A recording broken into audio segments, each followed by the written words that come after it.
Hello guys, আজকের আপনাদের কাছে সবথেকে একটা গুরুত্বপূর্ণ টপিকস মাঙ্গলিক দোষ। আমি আজকের 15 বছর ধরে আমার অভিজ্ঞতা থেকে বলবো, সমাজে একটি জাতক জাতিকা অর্থাৎ স্ত্রী পুরুষ উভয়ের ক্ষেত্রে সবথেকে বড় ভয়ঙ্কর সমস্যা সেটা হলো মাঙ্গলিক দোষ। যখন রাশিচক্রের প্রথম, চতুর্থ, সপ্তম, অষ্টম এবং দ্বাদশ ঘরে মঙ্গল থাকবে, তখন মঙ্গল সেখানে খারাপ প্রভাব অর্থাৎ বিরূপ দৃষ্টি ফেলে, যার ফলে মাঙ্গলিক দোষ সৃষ্টি হয়।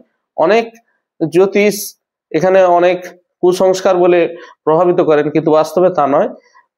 মাঙ্গলিক দোষ থাকলে বিবাহের সমস্যা অর্থাৎ দেরি করে বিবাহ হওয়া, দাম্পত্য কলহ অর্থাৎ সম্পর্কের বিচ্ছেদ, এছাড়াও আকস্মিক দুর্ঘটনা, অ্যাক্সিডেন্ট, ছোটখাটো অ্যাক্সিডেন্ট সব সময় লেগেই থাকে।